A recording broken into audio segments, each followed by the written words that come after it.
¿Cómo está? Damos inicio al espacio Es Noticia y usted se preguntará, ¿qué es noticia hoy?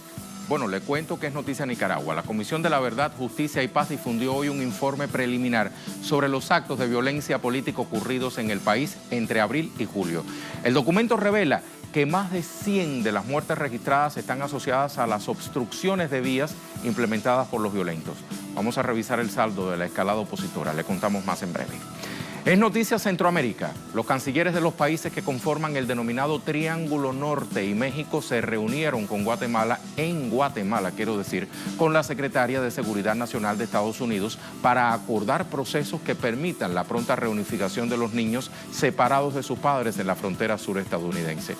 Le ampliamos. Y es noticia Brasil. La justicia de ese país escribe un nuevo capítulo en el caso del expresidente Luiz Inácio Lula da Silva.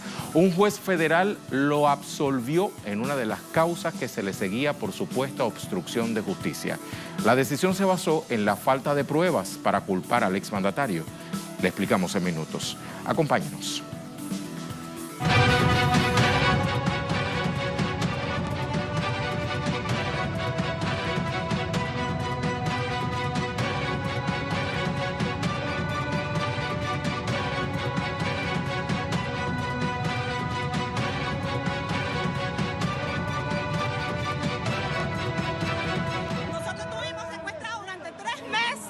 Estamos cansados de tanta violencia.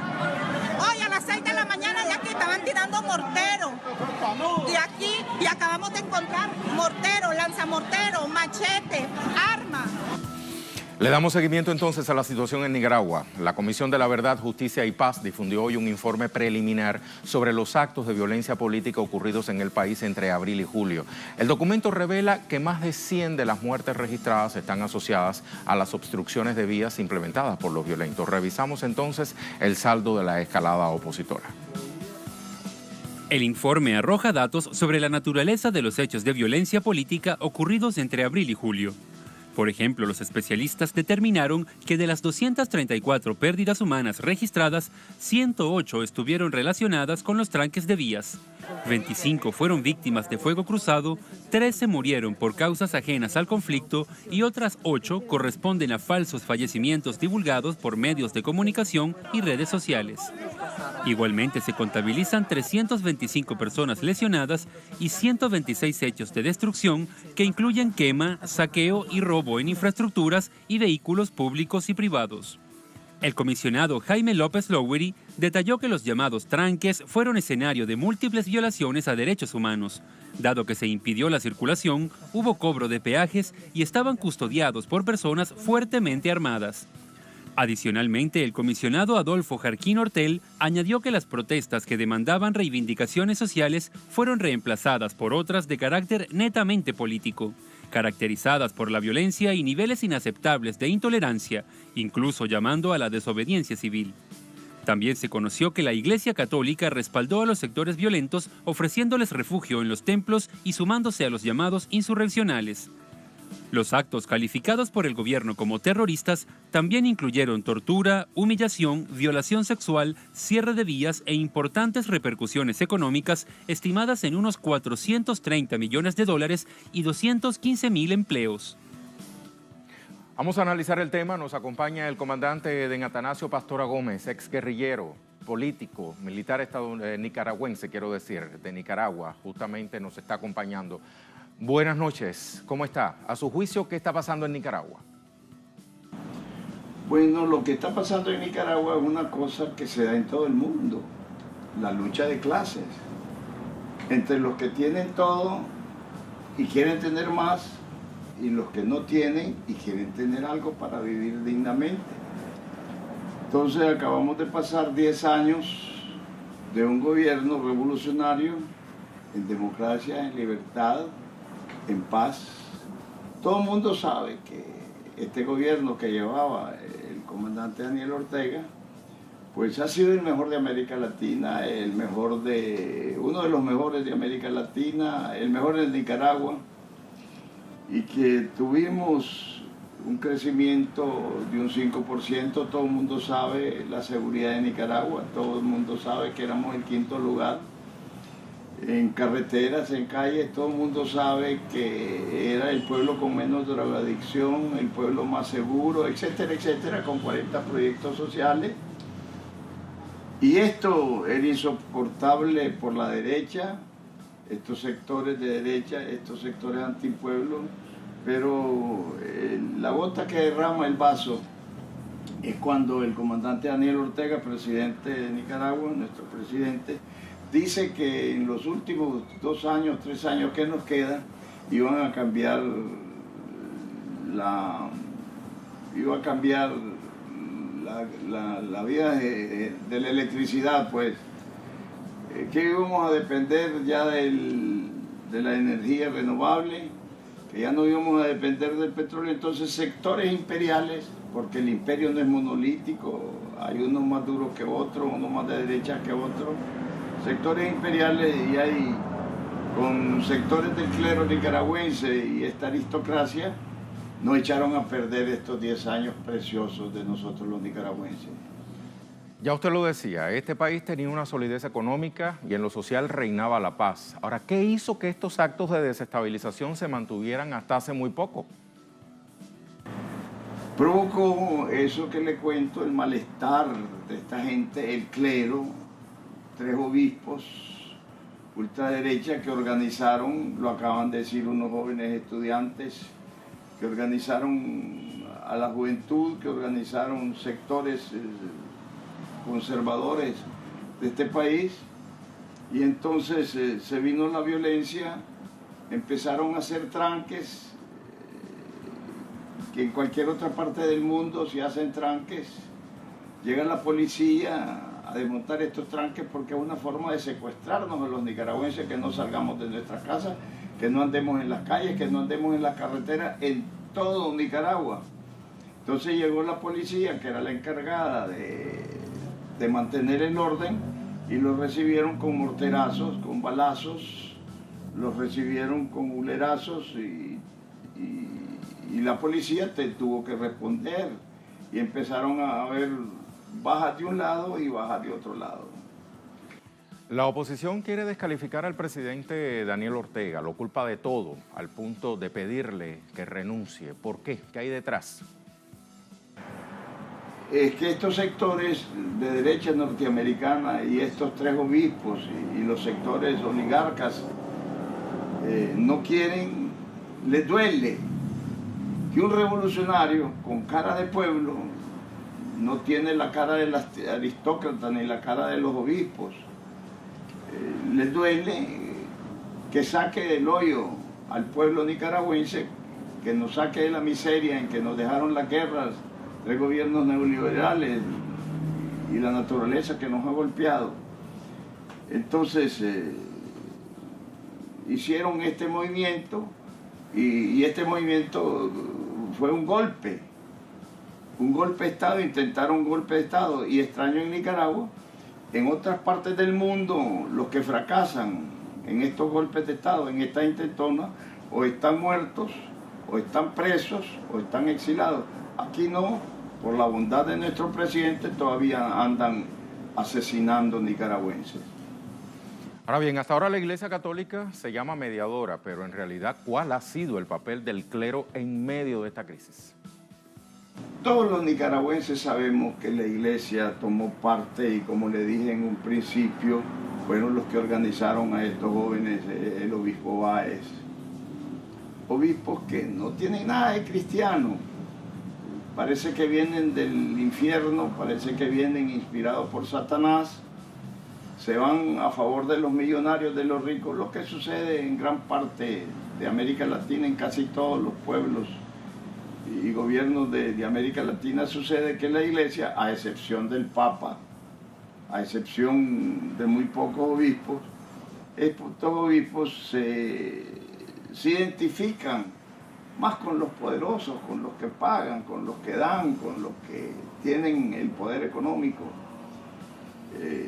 Y estos obispos fueron los que organizaron este movimiento, y estos obispos son los que han alentado. De mediadores no tienen nada, nosotros lo sabemos, y vamos a hacer lo posible por ya no contar con ellos en esta mediación, y que venga la OEA a mediar y que venga el SICA, la integración centroamericana a mediar, o que vengan personalidades del mundo a mediar, porque de mediadores no tienen nada. Es claro, es evidente, todos los nicaragüenses lo sabemos, que estos son parte de la oposición que pretende dar el golpe. Nicaragua se está recuperando lentamente, pero ¿de qué depende que se recupere la estabilidad en su totalidad? Bueno, la paz se está recuperando. Definitivamente se hace de 200 tranques que habían en Nicaragua, que nos tenían secuestrados, que no podíamos salir de las ciudades, no podíamos salir de nuestras casas, no podíamos andar las carreteras, no podíamos andar las calles. Ya solo quedan 2 o 3, ya se está normalizando. Una vez que ellos sientan que este pueblo apoya a la revolución, una vez que estos sientan de que el golpe de Estado fracasó, yo creo que tienen que pensar de otra forma y sentarse objetivamente a buscar la paz para seguir en paz desarrollando Nicaragua, seguir en paz trabajando en beneficio de las inmensas mayorías desposeídas. Muchísimas gracias por su disertación en este programa, Es Noticia. Las gracias entonces a Eden Atanasio Pastora Gómez, exguerrillero político militar nicaragüense. Y le invito entonces a revisar este artículo que publica nuestro sitio digital www.telesurtv.net. Aquí vemos el titular: hallan en iglesia de Nicaragua violentos disfrazados de monjas. Lo veíamos incluso en imágenes del video anterior a nuestra entrevista. Cuando las fuerzas del gobierno liberaron Jinotepe, los extremistas se refugiaron en la basílica. El pueblo exigió que abrieran el templo y los encontró disfrazados de religiosas. Una información que es muy importante que usted revise para que se lleve una idea más completa de cuál es la participación de sectores del clero en esta crisis en Nicaragua, una crisis social. Vamos entonces a marcar una pausa en la información. Al regreso, Es Noticia Centroamérica. Los cancilleres de los países que conforman el denominado Triángulo Norte más México se reunieron en Guatemala con la secretaria de Seguridad Nacional de Estados Unidos para acordar procesos que permitan la pronta reunificación de los niños separados de sus padres en la frontera sur estadounidense. Le vamos a ampliar al regreso de la pausa.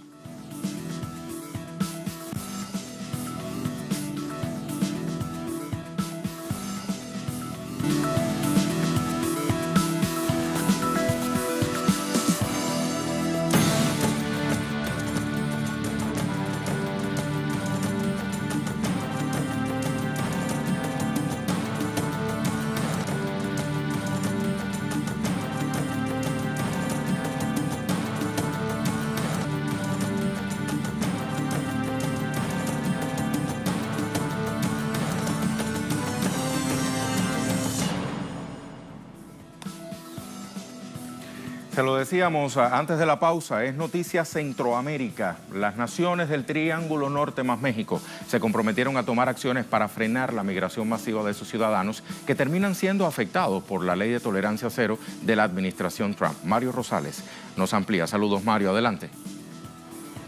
Hola, ¿qué tal, compañeros? Un saludo hasta el set central. Bueno, acá en Guatemala continúan las repercusiones en torno a esta reunión de los cancilleres del Triángulo Norte de Centroamérica, México y la Secretaria de Seguridad Nacional de los Estados Unidos. Básicamente acá los analistas y las organizaciones que velan por los derechos de los migrantes no creen que la política de Estados Unidos se vaya a suavizar. Ellos consideran que, aunque la Secretaria de Seguridad Nacional vino a decir que van a tratar con amor, porque así lo dijo literalmente, con amor y compasión a los migrantes que llegan a la frontera sur, ellos creen que no se va a suavizar esta política, que simplemente ha sido un cambio del discurso para tratar de minimizar los efectos de esta política de tolerancia cero que separó a más de un niño de sus padres, y que aunque haya venido a decir que están trabajando en un plan conjunto para acelerar la reunificación, hay decenas y cientos de casos de niños centroamericanos que aún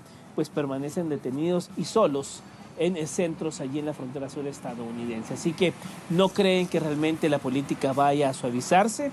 Si bien es cierto, ya no se van a separar niños, sí va a continuar la criminalización, la persecución y detención de migrantes. Ella vino a decir acá que exhortaba que no llegaran de forma irregular, de forma ilegal, pero que si lo hacían los iban a tratar con amor y compasión, algo que acá no se cree. A la información a esta hora, volvemos allá con ustedes. Gracias, Mario. Justamente de eso voy a someter análisis en solo minutos con mi invitada. Mientras le cuento que a 2 días de vencido el plazo para que el gobierno estadounidense reunificara a los menores de 5 años separados de sus familias, solo 57 de los 103 menores se han reencontrado con sus familiares. Le vamos a ampliar.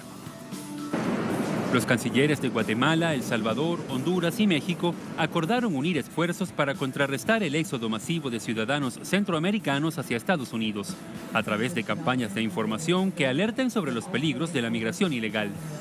La medida fue anunciada tras una reunión efectuada en la capital de Guatemala este martes entre los cancilleres de los países involucrados y la secretaria de Seguridad Nacional estadounidense Kirstjen Nielsen. La canciller guatemalteca Sandra Jovel indicó que también se creará un grupo de trabajo a nivel ministerial y viceministerial para enfrentar los distintos retos de la región. Asimismo, la canciller de Honduras, María Dolores Agüero, manifestó que todas las medidas aplicadas deben contemplar el trabajo conjunto de las naciones centroamericanas para afrontar y atacar las causas que motivan a miles de personas a buscar el llamado sueño americano. Por su parte, el canciller de México, Luis Videgaray, calificó de cruel e inhumana la política migratoria que lleva adelante el gobierno estadounidense. Separar a los niños y a las niñas de sus padres es una acción cruel e inhumana. Y todos quienes estamos aquí coincidimos en ello. En primer lugar, impedir que esto vuelva a ocurrir. Y en segundo lugar, acciones para lograr una pronta reunificación de los niños que están separados. Entre tanto, el Departamento de Seguridad Nacional de Estados Unidos establecerá una oficina para brindar información a Honduras, Guatemala, El Salvador y México sobre los procesos de reunificación y repatriación de los migrantes detenidos en la frontera sur estadounidense. La enviada de Washington aseguró que trabajan para acelerar la reunificación de familias, al tiempo que reiteró que la entrada a su país debe ser en cumplimiento de las leyes. Voy a continuar alentando a aquellos que están tomando ese camino a que por favor lo hagan por la vía legal. Háganlo pidiendo asilo en el primer país seguro que ustedes alcancen. No hay necesidad de romper la ley estadounidense para encontrar el abrigo que están buscando. Por favor, si llegan a la frontera de Estados Unidos, vayan a un punto de entrada en donde nosotros, con compasión, podemos cuidar y tratar su solicitud de asilo. El martes venció el plazo otorgado por el juez federal Dan Subrow para que el gobierno estadounidense reunificara a los niños menores de 5 años que fueron separados de sus familias en la frontera con México como consecuencia de la política de cero tolerancia de Donald Trump. Sometemos a análisis este tema. Por eso nos acompaña Eunice Rendón, coordinadora de la Agenda Migrante. Ella nos está acompañando desde la capital mexicana. Doctora, ¿qué tal? ¿Cómo está? Llama la atención cómo la secretaria de Seguridad Nacional de Estados Unidos simplifica la solución a esta situación migratoria, prometiendo que quienes lleguen a la frontera sur pueden sencillamente solicitar asilo y así seguir su curso. ¿Cuál es el verdadero drama que vive un migrante en su tránsito hacia el país del norte por vía terrestre? ¿Les resulta tan fácil recibir asilo? No, creo que está minimizando muchas cosas también la secretaria al decir eso. El asunto es mucho más complejo y bueno, bien lo demuestra que no han sido capaces el gobierno norteamericano pues de reunificar a las familias, aunque el juez federal lo haya así dictaminado por diferentes razones, es decir, algunos de los padres ya los deportaron sin mayor cuidado y los hijos los dejaron ahí para dar, digamos, en adopción. Hay algunos que no pueden reunirse a tiempo porque no han seguido los cursos o los procesos, necesarios en la parte de la justicia. También pues algunos por razones de seguridad, en fin, hay diferentes casos, pero la realidad es que difícilmente van a lograr reunificar estas familias como se ha dictaminado. La secretaria también dijera, algo que ha sido interesante es ir en bloque con Centroamérica para tratar estos temas, tanto con Estados Unidos como con la organización, con la OEA, ¿no?, de Estados Americanos, e incluso debiéramos llegar en conjunto a instancias como la Comisión Interamericana de Derechos Humanos para... Ahora, doctora, aquí hay una llaga sobre la cual no se logra poner el dedo. Repito, hay una llaga aquí sobre la cual no se logra poner el dedo, y es la situación de los niños ya separados de sus padres en la frontera con México.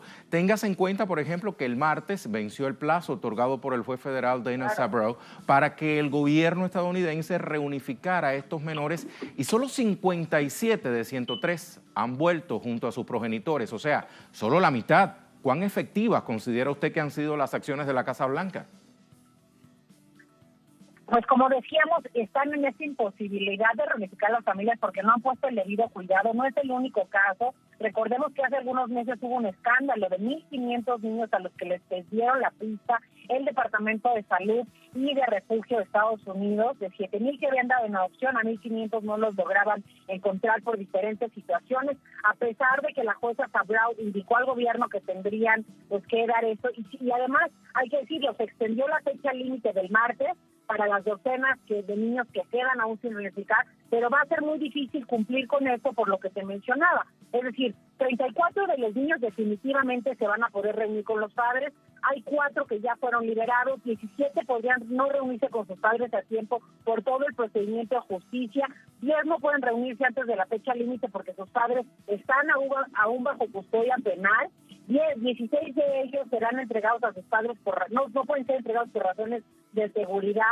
Otros también han sido deportados. Hay un niño que no han identificado ni siquiera a sus padres. En fin, sí es un tema que ha habido todavía un descuido que además el gobierno no planeaba reunificar y por eso todo el procedimiento ha costado trabajo. Pero hay que decirlo que esto trastoca a los niños separados. Es decir, el fenómeno sí da a estos que intentaron ingresar y los separaron, pero también hay 30,000 niños que han quedado sin sus padres debido a que los han deportado de la Unión Americana y muchos otros que menores no acompañados, 200,000 desde 2014 para acá, que han transitado por México, que muchos han ingresado a Estados Unidos, pero que en la era Trump la diferencia es que como hoy es un crimen para los padres que sus hijos ingresen de esta forma, pues el hijo no menciona que va con sus padres y pues los meten albergues, algunos se logran escapar, en fin, se vuelve un drama todavía pues más doloroso y pues otra vez afectando de manera muy importante e irreversible el desarrollo cerebral, cognitivo y emocional de los niños. Y mientras esto sucede, doctora, el doble discurso sigue en pie, habida cuenta de que las detenciones y deportaciones de migrantes irregulares no se han detenido. ¿Cuál es su opinión al respecto? Pues sí, efectivamente no se han detenido, al contrario, hay un aumento del 43% en los arrestos, se triplicó el número de migrantes detenidos solamente por un perfil racial.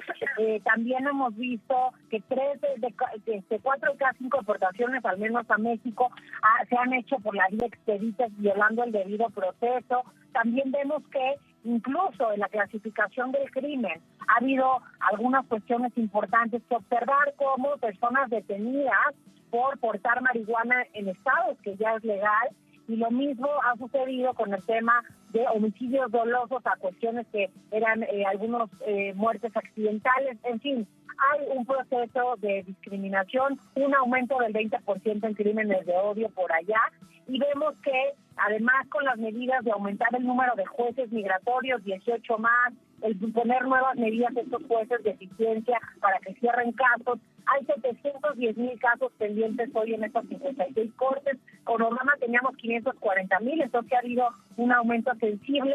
Entonces todo esto creo que pues se va a ver eventualmente, y en México ya se ve traducido en mayor número de deportaciones. Durante los primeros 3 meses del año ya vimos un 40% más de deportados.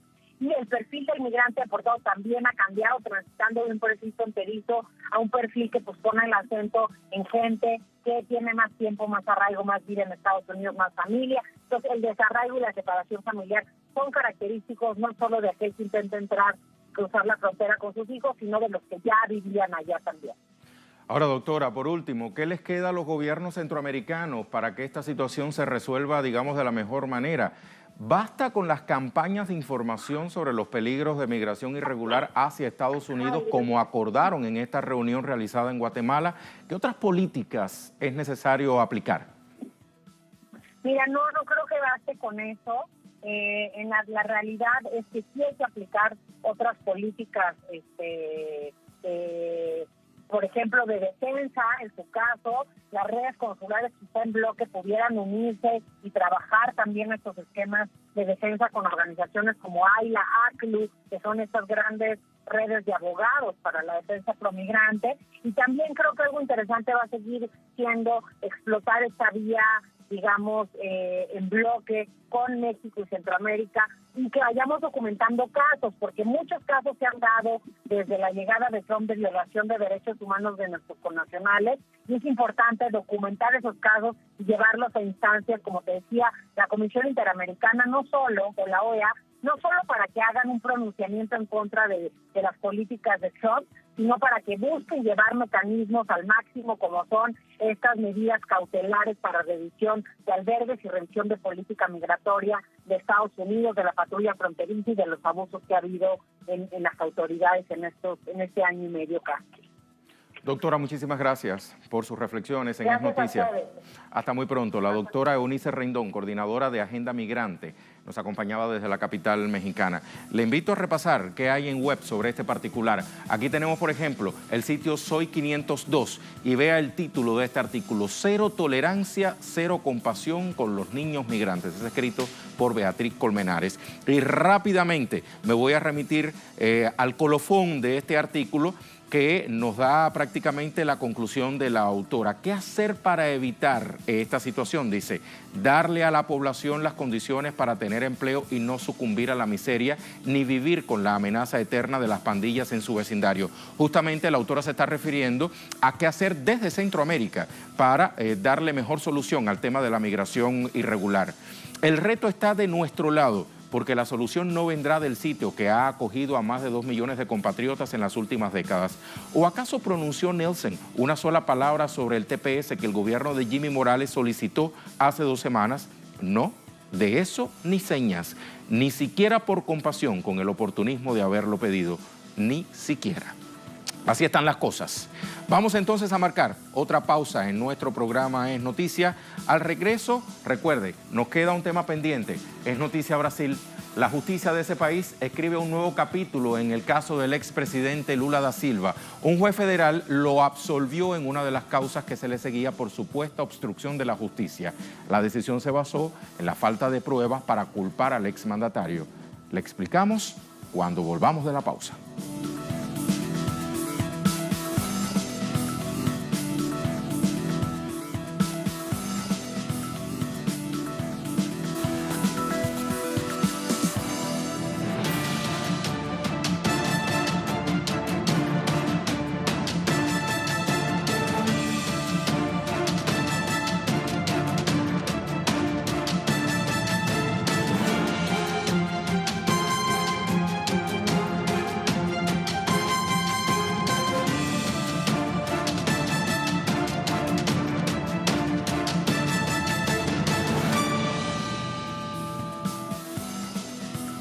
Es Noticia Brasil. La cuestionada justicia de ese país escribe un nuevo capítulo. Un juez federal absuelve a Lula da Silva en una de las causas que se le seguía por supuesta obstrucción a la justicia.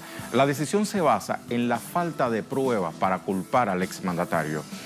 Esta sentencia dejaría en evidencia la persecución política contra el líder del PT.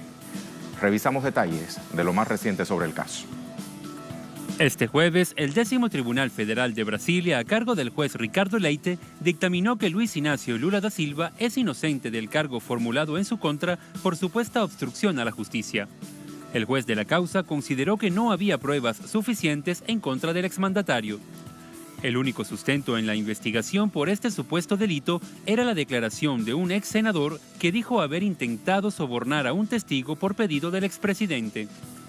Esta decisión ratifica el argumento de la defensa de Lula sobre una persecución política en su contra con expedientes instruidos de manera irregular y sobre todo donde no hay pruebas que lo vinculen con los supuestos delitos. Porque a sentença condenatória que acabó resultando na sua prisão. La sentencia condenatoria que acabó resultando en su prisión es una sentencia incompatible con la legislación brasileña y también con los tratados internacionales, ya que fue proferida en un proceso marcado por claras nulidades, por cortes de la defensa, fue monitoreada la defensa técnica y también de forma incompatible con la ley que establece los crímenes que fueron atribuidos al expresidente Lula.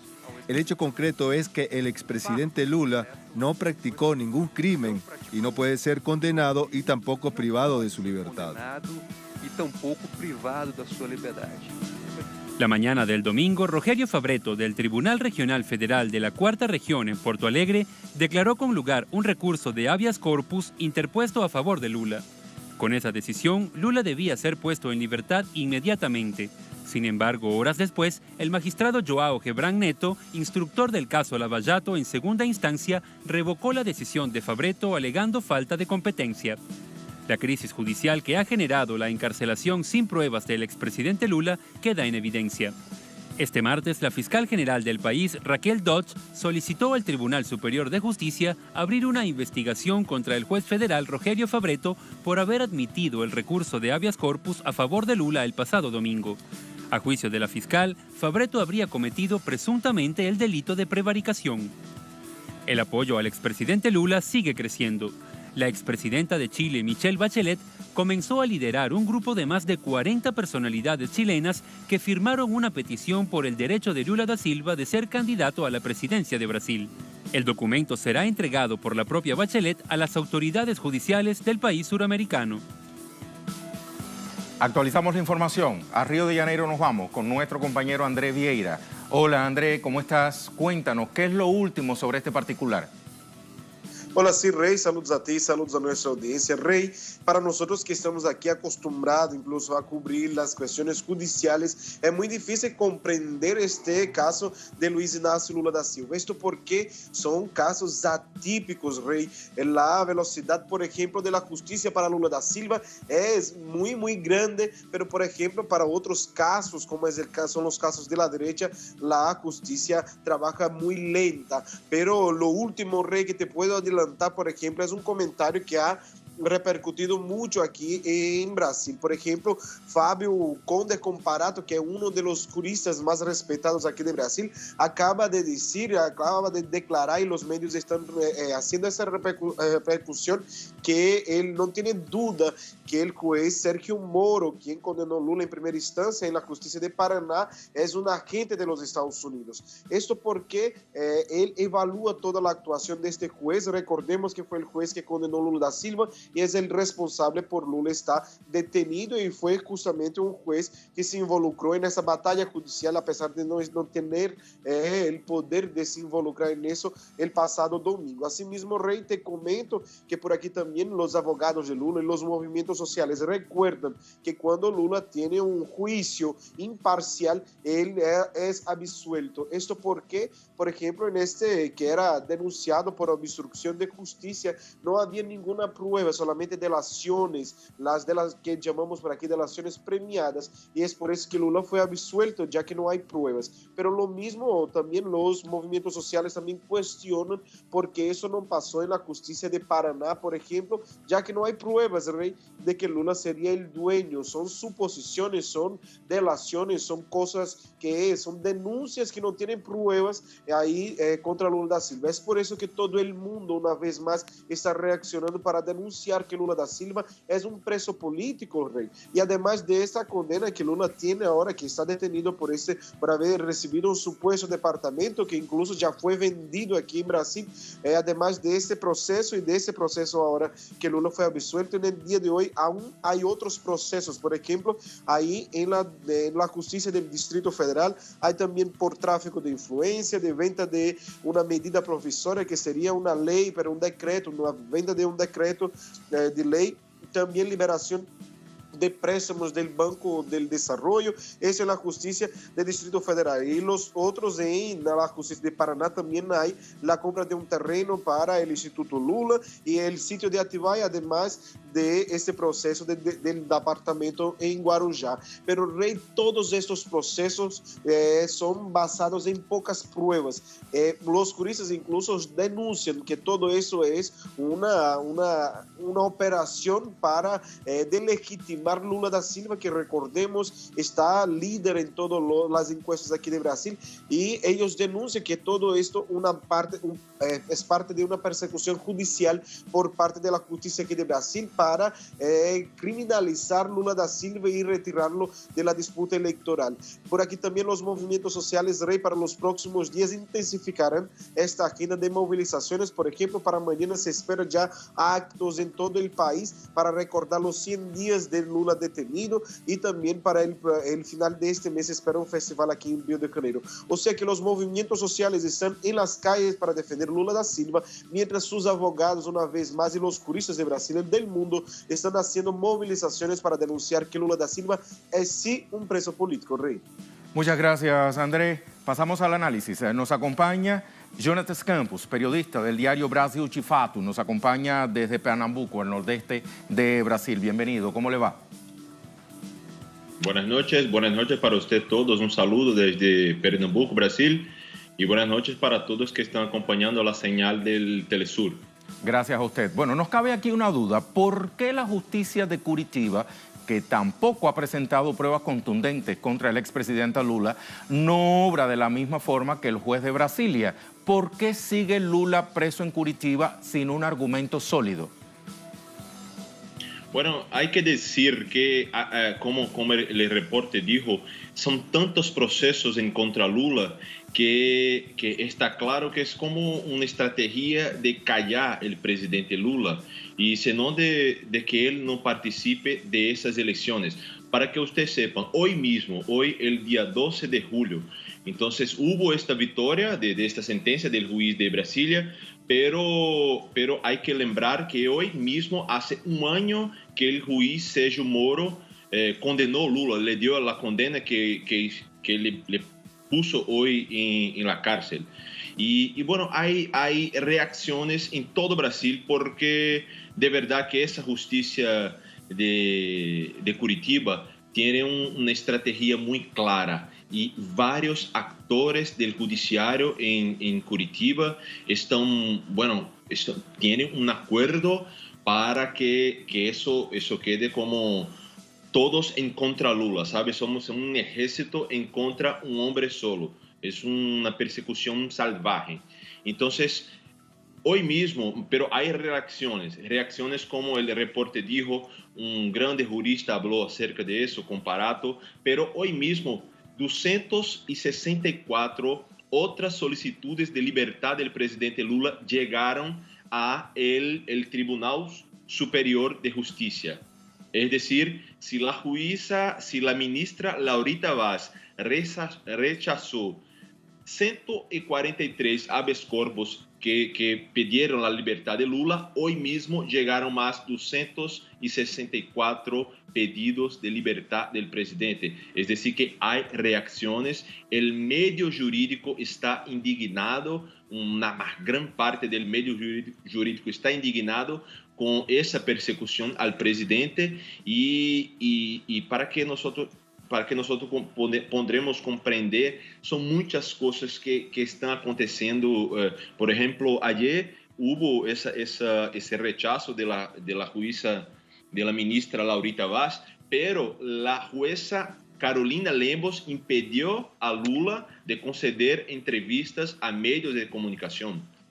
Mira, fíjate, varios ministros, varios presidentes que estuvieron presos por casos de política. Por ejemplo, el presidente Chávez, que estuvo en la cárcel después del 4 de febrero. El presidente Chávez dio entrevistas para varios medios en aquella época, hace 20 años. Y esa jueza de Curitiba, por supuesto, ayer mismo impidió Lula, por un despacho, impidió Lula de conceder entrevistas a medios de comunicaciones. Entonces, me parece que es un miedo increíble de ese señor, un señor de 72 años, pero que es más grande liderazgo de Brasil, y ese miedo saca toda a vergüenza del judiciário brasileño, que estão como hacen una unión en contra un hombre solo. Ahora bien, Entonces, sobre la base de eso que increíble. me acaba de explicar, de todo este panorama que nos acaba de describir, ¿qué razones hay para seguir aferrados a la idea de que Lula debe ganar las próximas elecciones, habida cuenta de que la justicia por el momento no le va a dar chance, pese a ser Lula el que va liderando las encuestas? Muy brevemente.